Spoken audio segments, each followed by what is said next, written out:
Good morning. Good morning. My name is Valerie Leonard. I'm the founder of nonprofit Utopia, and I want to welcome you to today's, I would call it a workshop, but it's really not. Today's live stream, we're going to be focusing on the forms that nonprofits tend to forget. All right. All too often, the nonprofit leaders remember to form file 1023, which is the application for tax exempt status. And they also remember that they need to file their articles of incorporation.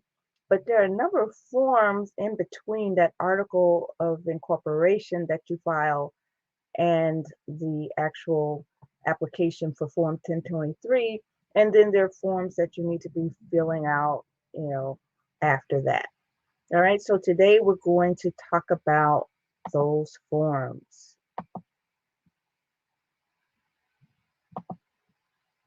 And if you can just bear with me, I'm going to share my screen. And in the meantime, if you could just indicate your name and where you're from, any questions that you might have as it relates to filling out these forms. All right. So again, we're going to be talking about the forms that nonprofits forget to file. And Mark Sims, I see that you have shared this. Thank you so much if you're watching. I really appreciate you. All right. So one of the most common forms that nonprofits forget to file is Form 990.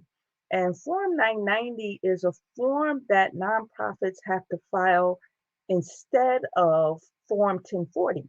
We think that, just because, we have a nonprofit organization and we're tax exempt, that we don't have to file any taxes. And that's absolutely true. But your Form 990 is a information return, and you have to disclose information. So in return for getting your tax exempt status, nonprofit organizations are required to file more information with the public, and the public meaning the IRS. All right, so Form 990 is due 5.5 months after your fiscal year end. So if your fiscal year end is in December, that means May 15th. If your fiscal year end is in June, then your form is due November 15th. All right. And every nonprofit organization, I don't care how new you are, has to file Form 90 or some what we call derivative or type of Form 990. And what this chart tells you is the various forms of Form 990 and when you should file it, and what form you should file given your size.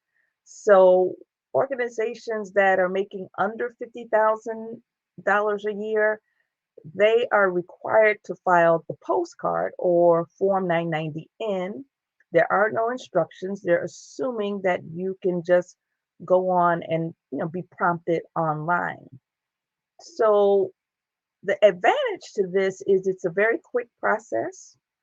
And if you don't do it, provided that, your organization makes under $50,000, the penalties for not filing are pretty small. The disadvantage to not the disadvantage to using the postcard instead of a full Form 990 is the fact that your 990s are uh, posted on the IRS website, they're posted on GuideStar's website, and a number of other websites. And there may be funders who are looking for, people to fund. And if they don't see a Form 990 for you, they don't have any information to really go on to give you, to make sure that they are funding you. So that's one disadvantage. But again, it's really, really quick to do the postcard or the 990N online. For those organizations that have less than $200,000 in the bank coming in every year and assets of less than 500,000. So when we talk about gross receipts, we're talking about, the money that comes in through fundraisers, money that comes in through grants. And when we talk about the assets, we're talking about cash in the bank, we're talking about your building, we're talking about equipment. So if your gross receipts are under $200,000 and you have total assets of less than $500,000, then you have a choice of filing Form 990EZ or filing Form 990. The difference between the two forms is, just like we do the 1040, the long form and the short form. 1040EZ is the short form. The 990 requires a little bit more disclosure. And, each of those forms does have instructions. And for me, I would recommend where possible to do the long form, because that's even more disclosure. And really, the more information you provide the public, the greater your chances of getting funding, because people feel that you don't have anything to hide. All right. So our next category is for organizations, you make more than $200,000. So that could be anything over $200,000. It could be in the multi-millions, like hospitals and universities. And if you have, oh, I'm sorry, or it's an either or if you have assets of greater than $500,000. All right. So again, your assets are things like money in the bank, your building, your equipment. At that point, you have to file the full Form 990. And if your organization is a private foundation, then you have to do the Form 990 PF. And for those of you who are looking up funders and trying to figure out, what the funder is up to, I would strongly recommend that even if you're not a private foundation, that you look at the funder's private foundation Form 990 PF, because not only will it tell you information about that funder, but it'll also indicate the list of people that they funded, or not people, but the organizations that they have funded and the amounts. And that'll give you a really, really good idea of what they're looking for and who they're looking for when they make funding decisions.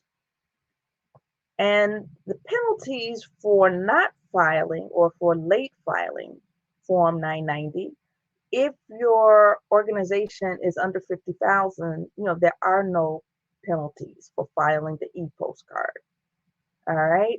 However, don't get into the habit of not filing the e-postcard, because if you do that for 3 years in a row, you will lose your tax exempt status.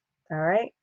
So organizations with revenues less than $1 million have to pay a penalty of $20 a day for every day the return is late, for every return.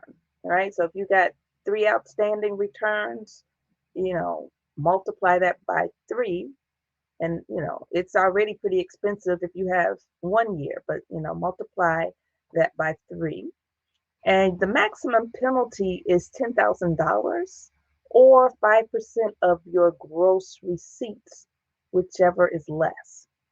Now, if you have an organization that's over $1 million, that penalty is significantly higher. It goes up to $100 a day to a maximum of $50,000 for every return. So just think about that. If you got 3 returns that you didn't do, that can be pretty steep. And again, it's pretty bad if it's just 1 return.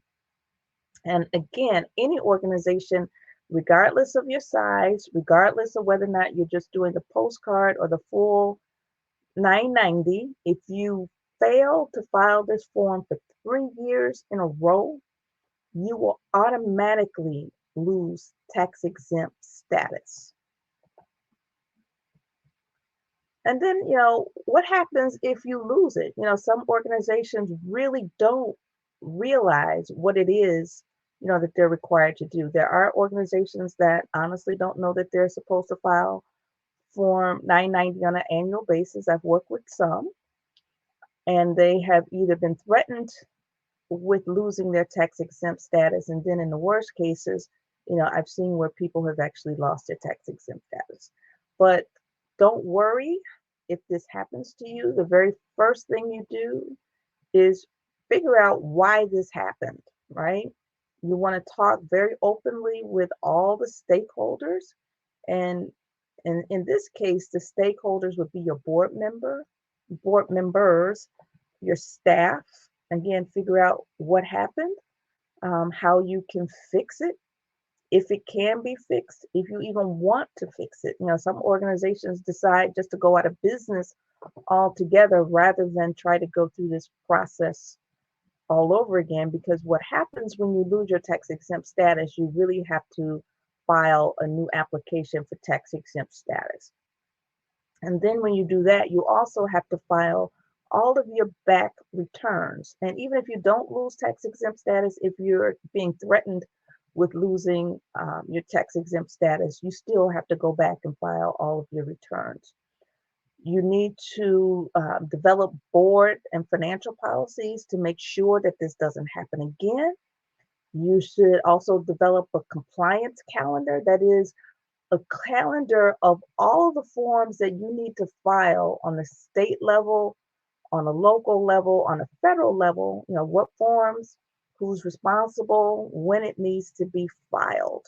And also you need to communicate with your board, your funders, and any other stakeholders. This is not necessarily something you want to tell the community about, but if asked, you definitely need to be open and honest. But you definitely want to keep in contact with your board members, your staff, the people who are giving you money, people who could potentially give you money, right? So, just to make sure that they are on board. And while you're fixing this, if your organization decides that they want to continue in business, um, and if you want to continue to provide programs and services and raise money, then you will have no alternative but to get a fiscal agent to collect that money for you until you can get this problem resolved. All right, so after you do that, resolving means filing your Form 1023 again with the IRS, going through that same process and filing all the returns that you did not file in the first place. Now, if you find yourself being threatened, you haven't been to a point where you have actually lost the tax exempt status, but you're being threatened because you didn't file for 3 years in a row. The rules are pretty much the same, but you also would consider writing a letter of abatement. And the letter of abatement is basically a letter that is letting the IRS know what happened, why it happened. You give them a good reason for not filing this form in time, and then you share with them a plan that you have, to keep it from happening again. And if they approve, then they will withdraw their action. They won't charge you any money. But if you don't file, you will definitely have to pay late fees, penalties, and interest.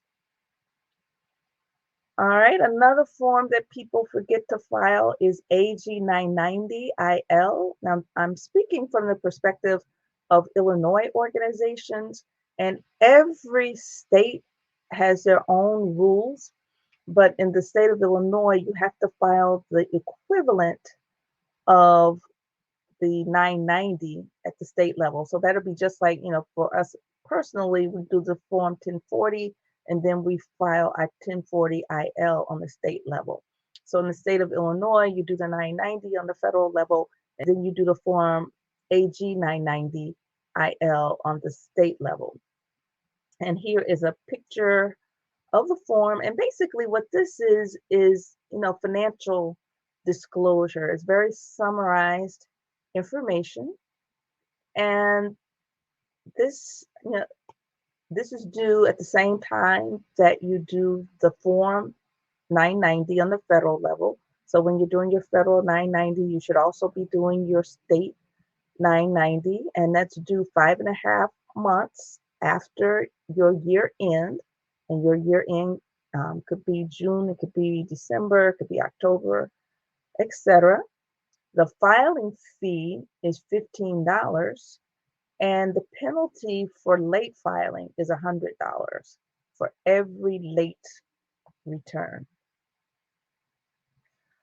And another form that people may not know about, when you're new to starting your payroll, if you're trying to do this yourself in-house without really consulting, quote unquote, the professionals, you could get yourself in a lot of trouble for not filing payroll taxes. And you do that on Form 941, and that is a federal form. It's a quarterly form.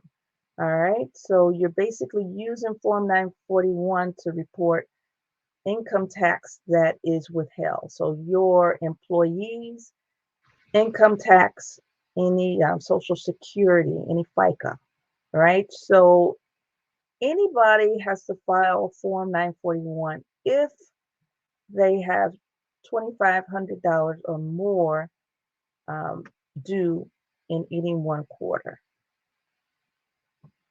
All right, so again, you have to file income tax. These are the taxes that have to be deposited. The income tax that's withheld from your employees, and then you also have to have the Social Security and Medicare tax withheld from your employees, and then the Social Security and Medicare tax, your portion. So there's three sections, that which you withhold from the employee, and then the employer's withholding, and then the employer's share for Social Security. All right, so you also need to make sure that there is a difference in your responsibility to file and your responsibility to pay. You're responsible for doing both, and you're liable for penalties and interest in the event that you don't report and in the event that you don't file. So here is a picture of Form 941. And, this is basically, as I indicated before, this is any wages that you have paid. Now, these are the instructions, regardless of whether you're for-profit or nonprofit. You, as a nonprofit, don't need to, be worried about the tips from your employees, but you should include the federal income tax that you withheld and the employers and employee share of FICA. All right. So after you file your first Form 941, you have to file a return every quarter, even if you don't have to pay any taxes. So again, you're required to file and you're required to pay. All right. So the only time you don't have to file is if you decide to dissolve the corporation and you're going out of business, right? Or if you employ farm workers, which typically doesn't apply to nonprofits, if you employ seasonal workers, if you employ domestic workers, and those typically don't apply for nonprofits.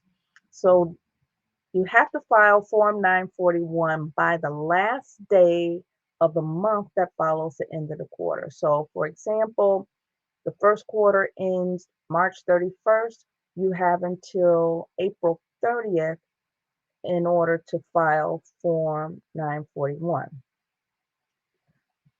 So as you can see from this chart or these two charts, the penalties for filing Form 941 is extremely, or they are extremely high, right? So this chart gives you an example, so for example, you underpay or you fail to pay $3,000 in this case. If you're anywhere from 1 to 5 days late, days late, the percentage of penalty is 2%, assuming $3,000, and then you would have to pay $60. Anywhere from 6 to 15 days late, the penalty for underpayment goes up to 5%. So this is based on your balance. And that translates into $150, if the balance is, for example, $3,000. If you're more than 16 days late, then the underpayment rate goes to 10%. And that could be $300, assuming your balance is $3,000. If you're more than 10 days late after the IRS sends you a bill, then the penalty goes up to 15%, or the rate is 15%, and the penalty is $450. All right, so this is just an example. So in addition to the above deposit penalty, so again, this is failure to deposit. You also have to be subject to penalties if you file forms 940, 941, or 944 late, or don't pay the amount due on the return. All right, so other penalties, the failure to file penalty is 5% per month of unpaid tax on the due date, and is reduced by the amount of the failure to pay penalty for the same month, for a maximum of 25%. And then there's a penalty for failure to pay, and that's 0.5% per month on top of all of these other penalties, right? And then 1% per month if you get to a point where the IRS is sending you a letter saying they intend to levy, right? And the maximum is 25%. So businesses and nonprofits have literally gone out of business just because they did not pay payroll taxes.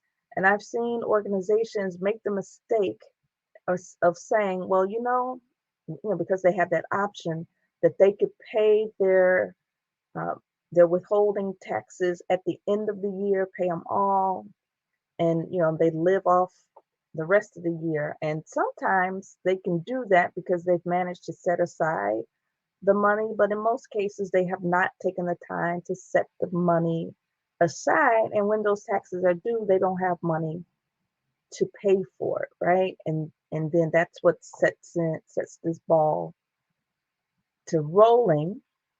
And again, people have lost their businesses because they did not pay the taxes. Even if you're just a single person shop with just one person on the payroll, I strongly recommend that if this is not something that you really know how to do, that you would use a payroll service and let them handle it for you. They would be responsible for doing all the filings on a quarterly basis, but every month they would take some money out of your account, and keep it in escrow so that you don't have a problem finding the money. All right, so again, we talked about some of the penalties for late filing, but on top of those penalties, you got to pay interest, and the rate is set quarterly, and historically it's gone anywhere from 2% to 6%. And on top of that, there's a 10% avoidance penalty assessed when deposits are not made. And so when we're talking about deposits, we're talking about the payment. All right, so here is Form 941-IL, and this is, again, the state of Illinois, and every state, I'm sure, their Department of Revenue has some similar mechanism in place for collecting income tax for, employees, right? So this is just a state counterpart to Form 941. So if you paid any wages, salaries, or gambling winnings that you're subject to Illinois withholding. You have to file Form 941 IL. So again, this is due at the same time that the federal form is due, and you have to do it quarterly and is due 1 month after the quarter ends. Again, so if the first quarter ends on March 31st, you have until April 30th to file. Another form people forget to file, and these are one-time only files. Once you file them once, you don't have to ever file them again. But many organizations don't realize that they have to file these forms.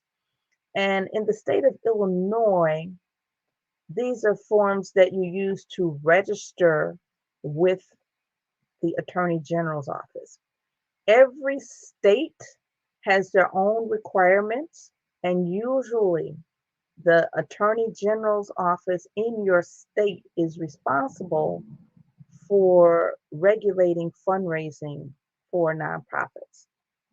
So the forms may be called something different, but in the state of Illinois, those forms that people use to put the Attorney General's office on notice that they're doing fundraising are forms CO1, which is CO stands for Charitable Organization 1. You got the CO2 and the CO3. So Form CO1 is for startup organizations. Your organization is uh, usually less than a year old, right? And this information for Form CO1 basically indicates, who you are, who your registered agent is, who's on your board, and the types of fundraising you'll be engaging in. And then Form CO2, if your organization is less than 1 year old, you're going to file that to indicate your financial performance. So you'll talk about how much money has come in, how much money has gone out, and you'll also indicate your assets. Form CO3 is for religious organizations, and religious organizations don't have to disclose, information, like organizations, like nonprofit organizations. They don't have to do the Form 990. Now, going back to the organizations that are secular in nature, if your organization is more than 1 year old, you don't do the Form CO2. You actually have to do a Form AG 990 IL. This is in the state of Illinois, and that will give a financial summary of your organization's activity for the year. All right. So the next form that people forget, oh, I'm sorry, if you don't file these forms in a timely fashion, you do have to pay $100 late fee. Otherwise, it's $15. Another form organizations forget to file. Again, we're so focused on starting our organizations, working with the Secretary of State's office, working with the Attorney General's office, that we don't register with the Illinois Department of Revenue, right?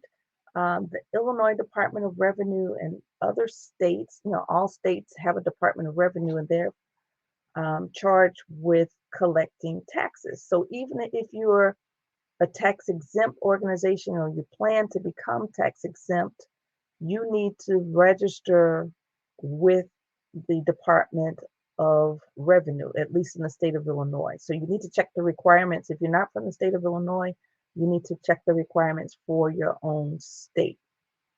And you would disclose the information that they're asking for. And basically, they're looking to know what type of organization this is, who your board members are, and all of that. So you need to file Form Reg 1, or you can file online through the Illinois Business Gateway. Another form organizations forget to file is the form Stacks one, right? The form Stacks one is for exemption from state sales tax, and this is for the state of Illinois.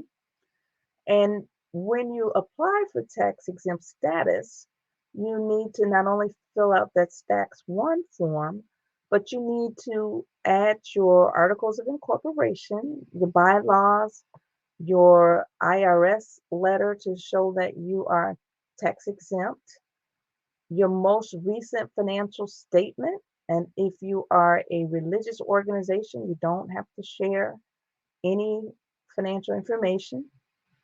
You talk about what your organization does. So you're going to give a brief narrative that explains your purposes, your functions, any activities, and then any articles, any marketing collateral, that's stuff like brochures, copies of your website, etc.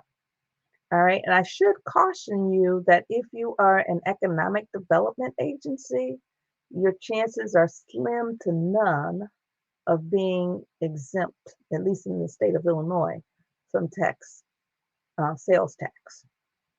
All right. So if you want to renew this, and you have to do this every year, you have to follow the same instructions as you do for first time applicants. But in this case, you're going to include your E99 number. So it's going to be a copy of your current exempt letter, exempt from sales tax with your E99 number. And this is basically, what those forms look like. This is what the Stacks one looks like. And this is what the page looks like for on the Illinois Department of Revenue's website. So you can file this electronically. All right, so apparently I got this a little bit out of order. The penalties for late filing payroll taxes on the state level are, one, you can get a late penalty for not filing, and then a late payment penalty for not paying. And then there's a bad check penalty of $25 if your check bounces. All right, so in the state of Illinois, you've got the penalty for late filing state payroll taxes. Tier 1 is the lesser of $250 or 2% of the tax required shown due. So 2% of whatever you owe or $250. If the return is filed on time, but you can't be, for whatever reason, you might have made a mistake, it can't be processed. You have 30 days to make the correction. Otherwise, tier 1 is going to kick in. Tier 2 kicks in is if you don't file a return within a month of receiving a notice of non-filing. So on top of that $250 from tier 1, you're going to have to pay another penalty of $250 or 2%. And the additional penalty can't be more than $5,000. And get this, the penalty will be assessed even if there are no taxes due. So they take very, very, very seriously your filing. So not only do you have to file, but you have to pay. All right, so the penalty for late payment, if you're 1 to 30 days late, is 2%. If you're more than 30 days late, it goes up to 10%. All right, so this next set of forms is Form 105.10. This is for this first one is for changing your registered agent, right? And your registered agent is the person in your organization that receives all of the government notices, telling you that you have to file XYZ form. They receive all of your legal notices. And whenever you change that person, you have to um, file form NFP 105.10/105.20. So that comes into play if you change the person or if you move. Tell you a horror story about a client I worked with who didn't know about this form, didn't know that the organization was supposed to file Form 990 on an annual basis. They moved at least twice within 3 years, didn't tell the state that they were moving. So the state and IRS were sending them forms at their old address.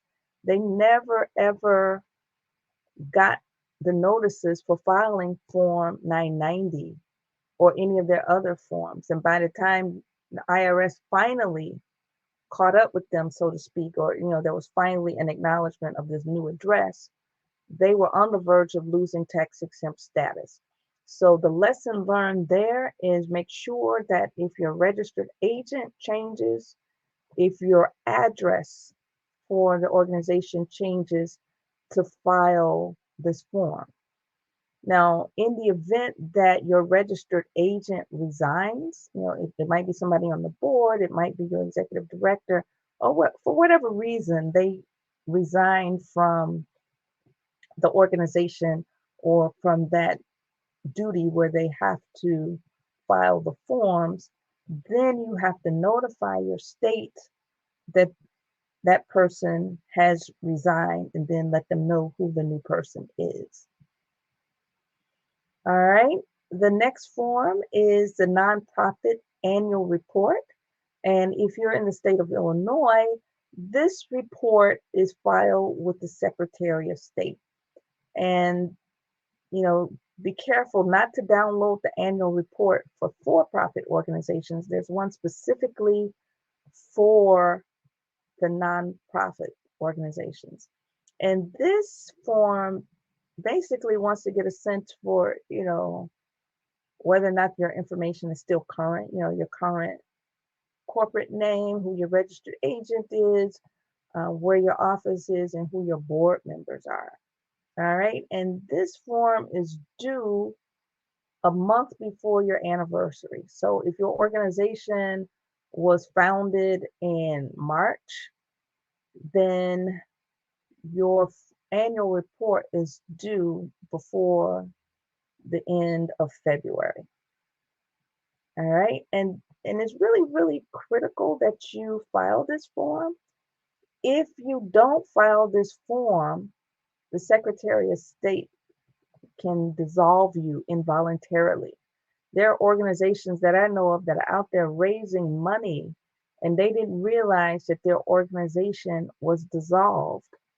At the same time, they may have tax exempt status. The IRS doesn't know that this organization has been dissolved. So it's conceivable that your organization could be in good standing with the IRS, but as far as the state is concerned, you're dissolved. You don't exist. So if that happens to you, if your organization is involuntarily dissolved, make sure you call the Secretary of State and do what you need to do in order to bring that current. And usually what that means is paying any penalties that are due and filing annual reports for every year that you missed. All right. Another form people forget or don't even know they have to file is Form UI1, which basically lets the state know that you're around, so to speak. So you really should do this when your organization starts. And even if your organization has never filed this form and you've been humming right along, I suggest that you do this form because UI1 is the form that helps the state to understand what unemployment taxes you need to be paying. And nonprofits have to pay unemployment taxes, even though they're a nonprofit, because they have employees and they're subject to payroll taxes as well. So you would complete this form, and you should also know that for nonprofits, you don't have to pay unemployment taxes until you have 4 employees. However, I suggest that you not wait until you have 4 employees, because usually it takes a while to be able to get to the point where you have 4 employees, and then you will probably have forgotten. And you don't want the state to remind you that you need to be paying unemployment taxes. All right. So this is a copy of the quarterly contribution and wage report. That's the form UI 340. And you have to, again, file that no later than the last day of the month following the end of the quarter. So you do this, at the same time that you're filing your payroll taxes. All right. So basically what you're doing is you're indicating, who is on your payroll and how much you paid them. Nonprofit organizations and local government entities which elected to make payments in lieu of contribution must file the contribution and wage report quarterly, even though contributions are not required. All right, so when you hire new people, you've got to make sure that you report that to the state, and that needs to happen within 20 days of adding the employee. And you can fax that information in, and what the state is looking for is the name, address, social security number, and hiring date. And then that's for the individual. And then for you as the employer, they're looking for the name, address, and your federal tax ID number. All right, so again, as with anything else, there's a penalty for late filing. So if you don't file your quarterly contribution wage report on time, you end up paying anywhere from $50 to $5,000. And the unpaid balances accrue interest at 2% per month. And in some cases, this is a case by case basis, you can negotiate a waiver such that you don't have to pay penalty and interest. And this is probably, for smaller organizations that really honestly made a mistake and didn't realize that this was required. You have to apply for a waiver within 30 days of the date that you get a notice from IDES. And when we're talking about notice, this is a late notice. And you have to also show a good reason that you were late.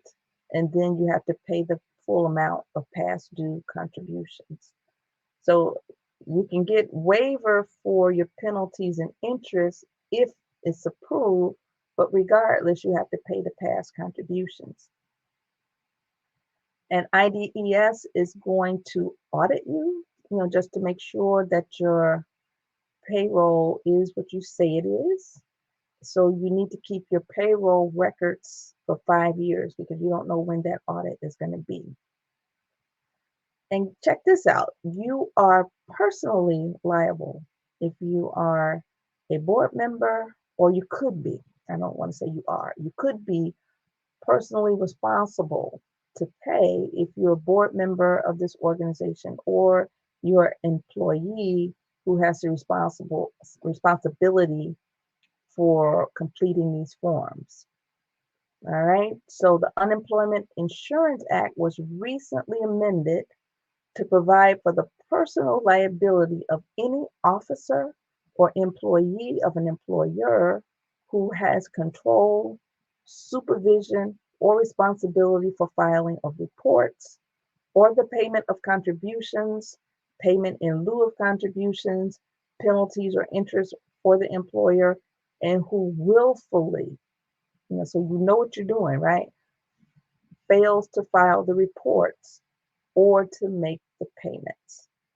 So That's a pretty harsh penalty. So for those of you who were considering going on boards, realize, that's one of the potential liabilities for being a board member.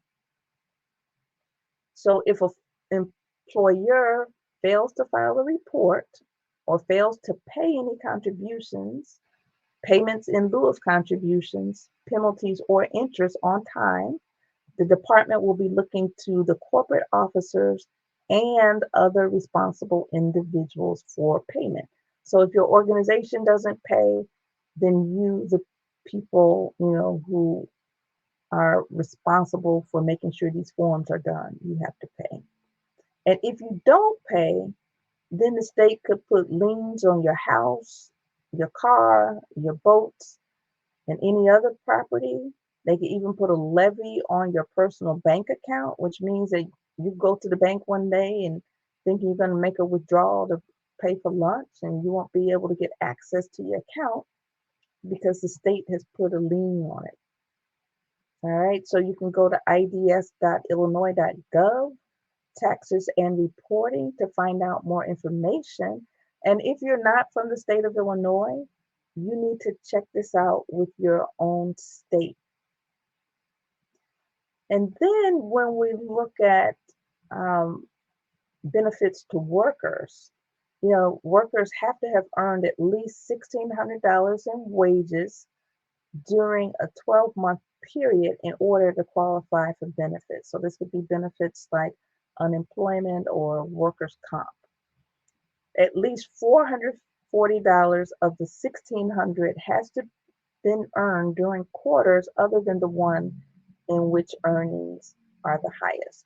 So what they'll do is they'll look at 5 quarters, the one that's the highest, they'll throw that out and look at the remaining 4 quarters, and then use that to determine if at least $440 were earned in some period other than the quarter where it was the highest. All right, workers who have been awarded temporary total disability benefits may have their base period determined differently. So you need to call your IDES office and talk to them about your particular situation. Workers may be ineligible for benefits if they quit a job without good cause, if they're discharged for misconduct, or are involved in a labor dispute. Benefits can also be discontinued due to physical inability to work, failure to adequately search for work, if you have a mental inability to work, or if you're just not available to work. If you're eligible, you can get up to 25 weeks of regular benefits during the year for unemployment. And in this time of COVID-19, those have been extended. So again, excuse me, during periods of high unemployment, additional weeks can be authorized, and this depends on the amount of your wages earned during the base period, and that's normal times. But with COVID-19, there are specific amounts. All right. All right. So I'm done. If there are any questions, any comments that you have, just put them in the chat box. I am about to check them.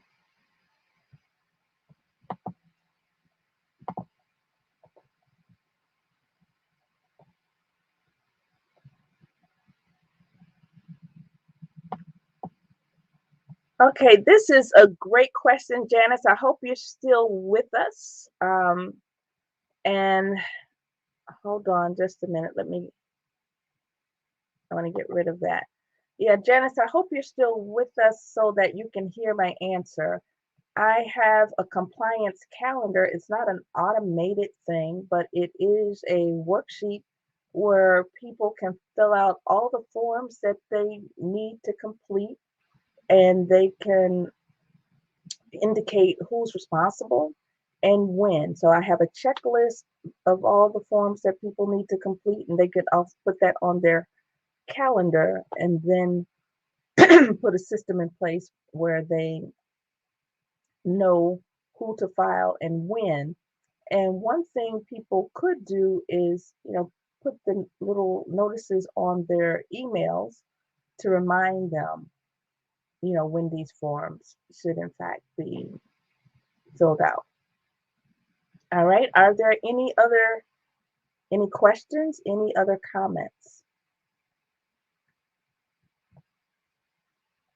All right, Janice, thank you so much for that.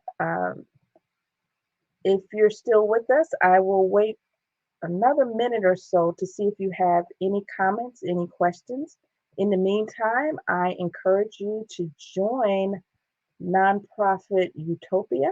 We're the ideal community for emerging nonprofit leaders. All right, so you can join us at nonprofitutopia.mn.co. We have monthly themes. We focus on things that are of interest to nonprofit leaders, things like board development, fundraising, anything to help you to increase the effectiveness of your leadership of your organization. Again, you can join us at nonprofitutopia.mn.co. I want to say thank you so much for taking the time out of your busy schedule to join us. I want to encourage you to like and share this video and let other people know the importance of filing these forms on time. It could save you lots of time, lots of headache in the long run. All right, take care. Bye bye.